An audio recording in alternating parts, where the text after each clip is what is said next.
Hello guys, Cosmic Crucible Season 12 is here and we're gonna take a quick look on what I'm gonna be running on the first week.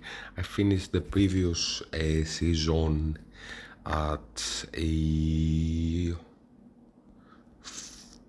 where here 441 I think it was. Let me see here. Yeah, 441. I was ranked 298, the highest I was previous season, and I'm not like the highest TCP, I'm like 6.5k.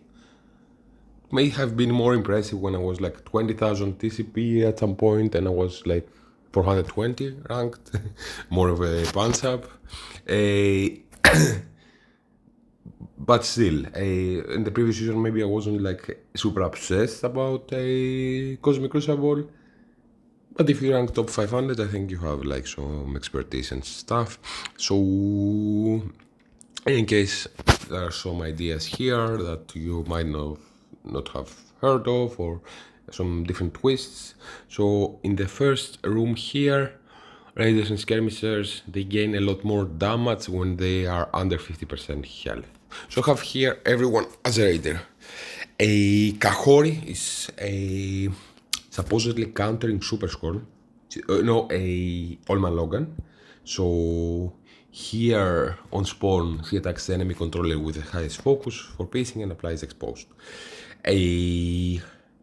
Enemies with exposed, most of these are in war, but not in war is have their revive chance lowered by 100%.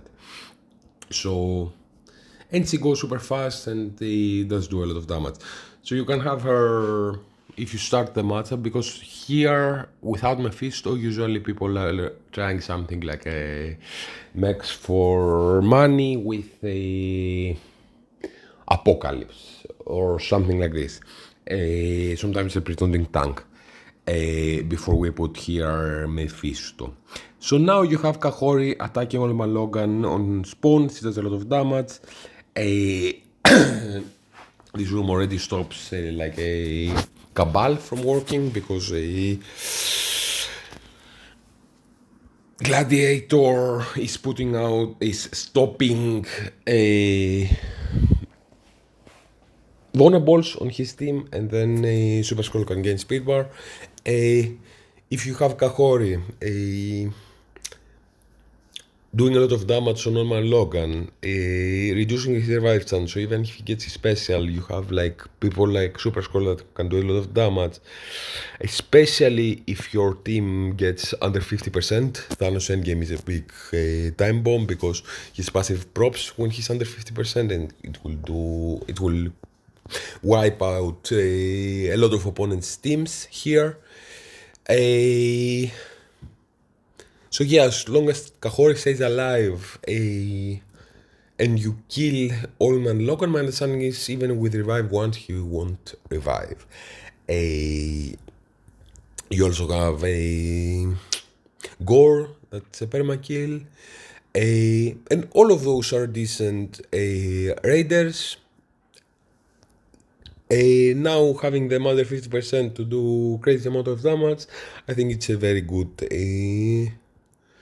room, and this frees up Mephisto to go to a different annoying room.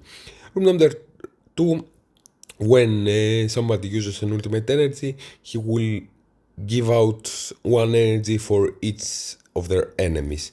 So Astral, all of them start with a special, they don't have their ultimate ready, and they're not super fast, so many times your opponents will go first. If they try to do a couple of ultimates, then they will all start with their ultimate, and especially like Shadow King's ultimate is very devastating. They're an annoying team and with big stats. So yeah, this room definitely will buff them up. I'm kind of thinking of throwing something else in here with them, something like maybe a Mephisto or a Black Knight or a Dormammu. I want to try them as a full team. Every one of them is a big threat, so one also idea is putting Emma with Orkis. This way Night Stalkers cannot take them out, but I've heard Emma's passive is backed on defense, so she doesn't stop the speed actually from the opponents from getting their speed stat. But that's an idea. Maybe you can swap like a Mephisto and Emma here when her passive starts working. For now I want to try the full team. All of them, their ultimates are very bad to have thrown upon you. Also people are probably not used to facing the 7-star Shadow King, so he can be like a nuisance, a time bomb, and people would expect to kill them faster. So that's what I'm trying for now.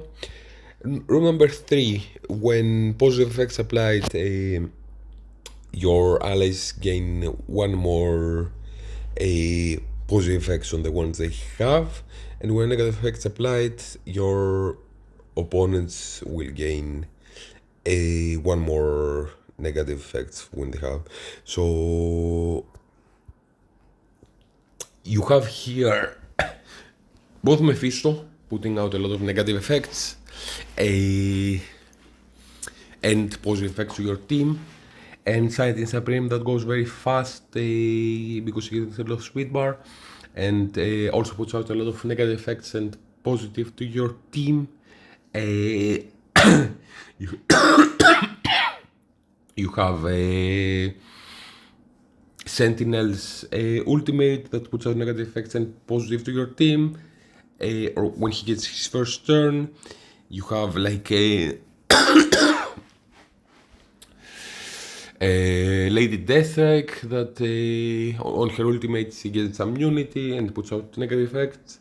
Mephisto special or his basically does. Let's see, Mephisto puts out drama. No, he doesn't. He puts taunt. It's a positive effect in defense up. His basic puts out negative effects and he gains immunity. So you have a lot of cases like this that especially this room will be especially annoying if on the positive and negative effects is a safeguard and drama. I don't know that, but if because Mephisto is super annoying, and especially now that he is at 7 red, so when he loses empowered, he gives all these buffs, including safeguard and drama to the opponents.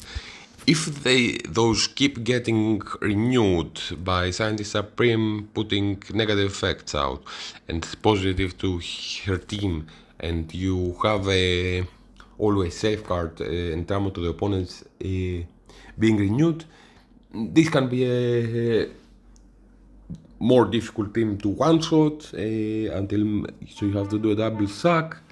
You also have the 4 Orcs spawning with immunity, and Mephisto getting it when he does his ice attack. So your team can be protected from negative effects at a huge degree, and just do negative effects to the opponents, and we'll see how this goes. If because many people also have Odin on defense, like I have on room 4 now. This is generally the consensus, and this way it will be a lot tougher to one-shot Mephisto, especially like with a. I don't think they gain a lot of speed bar, but you also have a Sign Supreme as a healer that goes very fast and removes the vulnerables. So this kind of counters a Cabal. Room number 4 is a very annoying team. That if both people have on defense, very likely you don't know one of the two will clear it. There are some teams like with Holman Logan and superior 6 that have some chance if you don't have your Odin. If you do a double sack and then attack them, people will start throwing also like a Breton tanks in here, like Black Knight or Sasquatch. To even if you have Odin on offense, a Nightcrawler and a Superior 6, which is a team that can beat it, but you break up, you don't use Nightcrawler or anywhere else, you only use half your Superior 6, you use your Odin, and it's not 100% to work. A Breton tank don't even stops that. It's not a very impactful room. They can skill when they're using a basic, they can speed up, and with speed up at the end of turn, they bury themselves. A Hand Pim here, it's a tech. He spawns with 2 turns of speed up. He also can get speed up from a Captain Britain special, so he will bury himself at the end of his turn. I don't know if the assist will count as a basic, so when he assists he will gain speed up, or if not, he will gain speed up when he does his basic. It's something, it's a small buff, no one else really gets important use of this room rules, and this will make this team a tiny bit more difficult to beat, which is already like a very difficult team. Room number 5, it's basically spells Spider Society, but Spider Society can be easily beaten, generally speaking. So I've thrown here like so a possible threat of a team. Noir goes very fast and gives 25% damage extra to Hive Mind, so he can push people or have a Hive Mind member push someone in combination, especially with Black Knight's pings, and they gain something from the room. So Noir, when he uses his basic, which is his 3rd turn, he always gains an evade on Crucible. Many times he gets a lot of turns because he gains speed bar by buffs, so he can dodge and then gain offense up and do more damage. It's a small taking advantage of the room rules. Besides that, city characters, when they attack, they will gain defense up, so you have 4 city characters, no, 3, not Void Knight, so you have those 3 characters here that will reapply Noir doesn't spawn with defense up, I think, so you have the other 2 that will reapply, and Noir that will gain defense up, so this will give them also a little bit more survivability. It's a small taking advantage of a room that's otherwise not very impactful. You can pull something like a Cabal because they want to kill, like to stop them from getting speed bar and to kill Black Knight fast. Yeah. And in room number 6, I have the extreme with a rogue. Because those throw like a Dormammu in here. Hero Symbiote counts as villains, and when people drop to 50%, it's like a sketch that we had, like the enemies will make their negative effects to flip to positive, and all their allies will have their positive effects flip to negative. You have some protection here because Rogue and Gambit spawn with safeguard, so they won't have their negative effects flipped. You have Nightcrawler on his special gaining safeguard, I think it's for 2 turns, so if he gets his special off, then he won't have his positive effects flipped. So you gain something from the room. rogue special will put out trauma. This also will stop the opponents from flipping. So there's a little bit of an advantage that you take from the room. The flip side, like if you go in here with like a superior 6 to beat them, they will have safeguard on spawn, and so they won't have the flip. But usually when extremes start hitting back and dropping them, maybe they will have all lost their safeguard.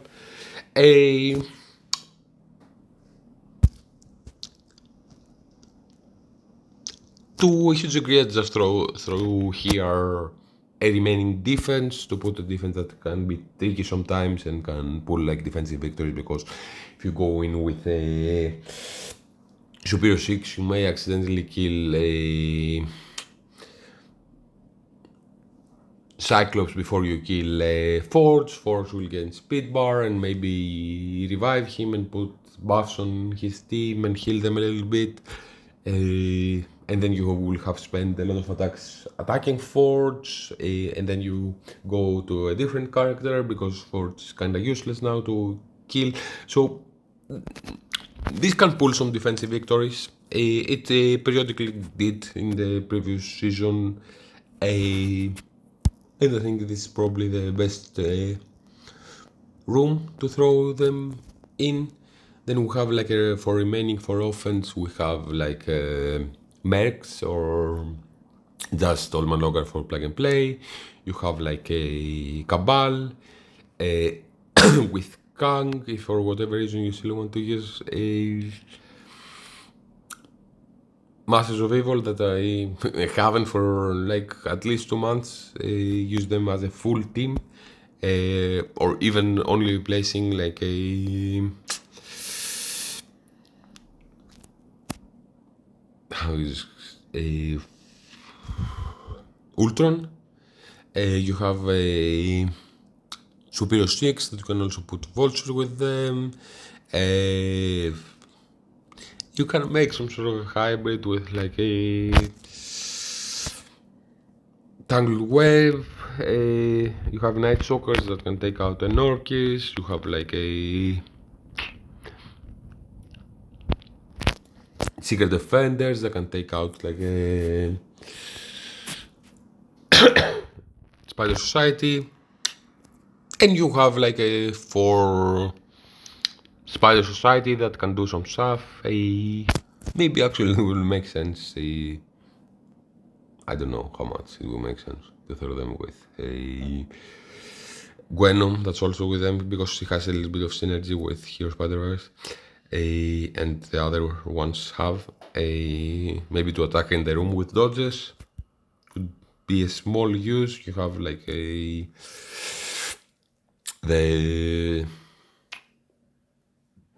Undying for like a cleanup or something. I kinda stopped investing for a long time into a new warriors, but I can be a trashy cleanup team.